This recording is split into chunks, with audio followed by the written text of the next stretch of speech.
Erodz Customs. We got a little special treat for you today. We finally got the Belair on the road. We're going to take it out for a little test drive. We've drove it only a couple miles so far, so anything could happen right now. We're going to try it out. We got it tuned in. Carl, our friend at CJ Tunes, tuned us in for a real mild tune, and we're just going to start at 10 pounds of boost, work our way up from there. We're just going to take it out for a test drive, put some miles on it, and we also have another special little treat for you. Got a friend of mine with me. This is John Wheeler right here, and he has got a Sunbeam that he built, and it's a really cool car. And let's just go take a little walkthrough about it, and you guys can check this thing out and see how cool this thing really is. Yes! Oh my God! It's a 61 Sunbeam. I widened it 6 inches. I made pretty much all this down here. The trim, the bezels.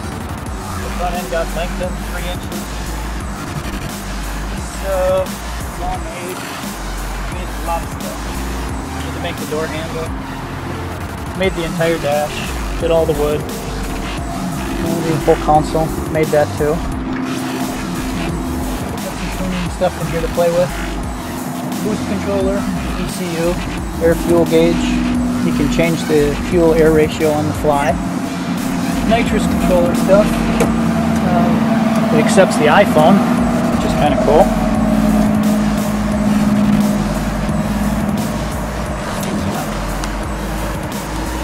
There's so many things that have been made on this car.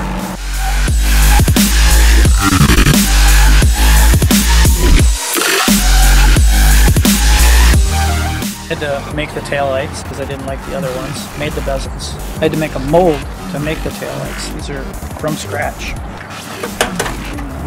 Got a little bit of nitrous oxide too, which I haven't used because I don't think I really need to use it yet.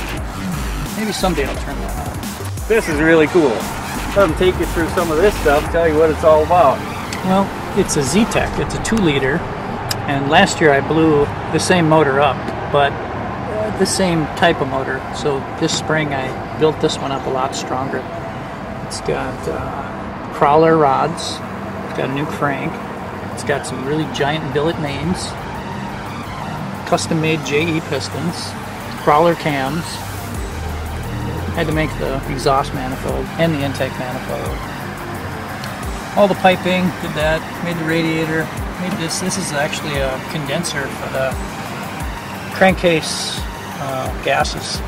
Condenses them back into a liquid so they don't go into my intercooler core. It has a water to air intercooler core. The intercooler core is actually underneath the cowl here. It's very big. Keeps the air cool when it gets compressed. You don't want that hot charge, otherwise it'll ignite before top dead center. You don't really want that. It's a loss of power then. This is direct port nitrous oxide system. Have that too. Everything in here is custom made, one-off fab stuff that most people would not even catch on to it all. The whole car was cut in half, lengthwise, widened out. Something that most people would not even notice because it's done so well. And yeah, even it's channeled 2 inches too. That's why it gets this ride like it does. So to keep the entire amount of travel in the suspension, I channeled it 2 inches. So it has the same stock travel. Instead of just compressing the springs or getting springs that are shorter than they should be, your best bet is to channel. So then you gotta, you got some travel. And in the back, it's got a 10-volt Chevy. I had to make the gas tank too. You probably saw that underneath the amplifier. Roll bar, made that. I didn't make the mirrors. Some guy in Berlin made those. They're usually on SL Mercedes. They're pretty nice. I wanted something smaller but period looking. Even the windshield. 88 Audi 5000 windshield. It's got a Modellita steering wheel. That's from England. This is usually a front-wheel drive engine too, by the way. They put these in Ford Focuses from 89 to 2003. And in England and Europe, they'll use this motor this way, transversely. So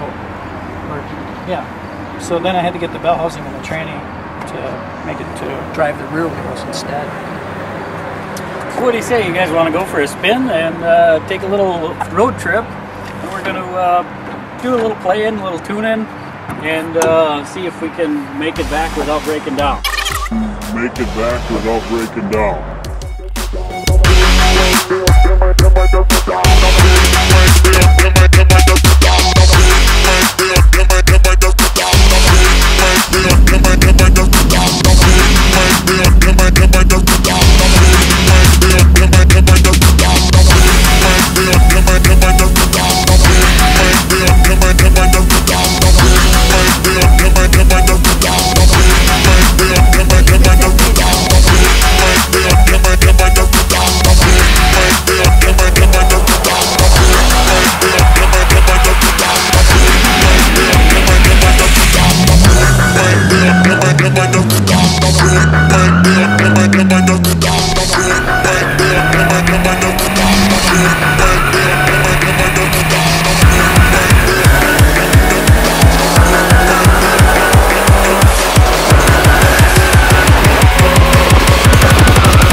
The front air lines just blew out on it. Now it's sitting right on the ground and we're stuck.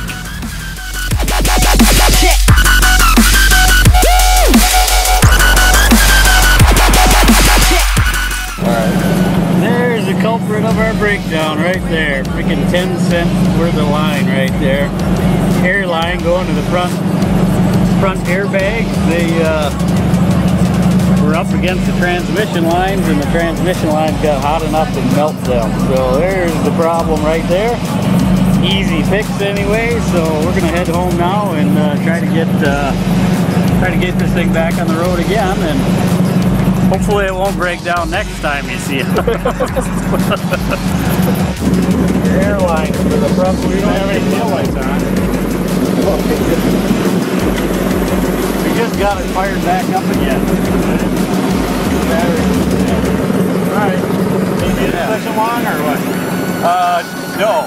John had his car pulled up right here when we were working on it. I think we're good here. Yep. We'll go home now. Alright.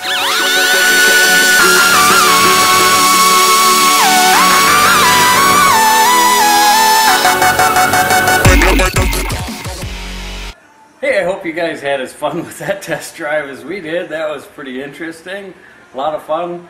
John Wheeler's car really kicks butt. I really love that car. He's got thousands and thousands of hours into that thing. The craftsmanship is just unbelievable. It's not done by any means yet. Still got a lot of work to do to it, but really cool. And ours here is work in progress also. So obviously we have some issues to work out with the tranny lines. We have to also the transmission cooler where we put it. Apparently with the bump stops out and whatever else we did, we lowered it down quite a bit more. The tranny cooler is not in an ideal location. Apparently it doesn't really move very well with it sitting on the ground. So, and keep in mind, this is a stock short block LS motor, stock piston, stock rod, stock crank, sitting at 10 pounds of boost on a pretty conservative tune right now. Our friend at CJ Tunes, Carl, is just awesome at tuning these things in. If you ever need any tuning done on these LS motors, he's your guy. He's going to come back out again, and we're going to do some more tuning, some more dialing this thing in. And we should be, right now, we're at 10 pounds of boost. See what this thing's got at about 15 pounds of boost. And still pump gas, and then we might switch it over to E85 and see where it goes from there. And I hope you guys enjoyed that as much as we did. I think that was a lot of fun. We're going to try for some more adventures, and you can follow us along, and hopefully you guys like it as much as we do.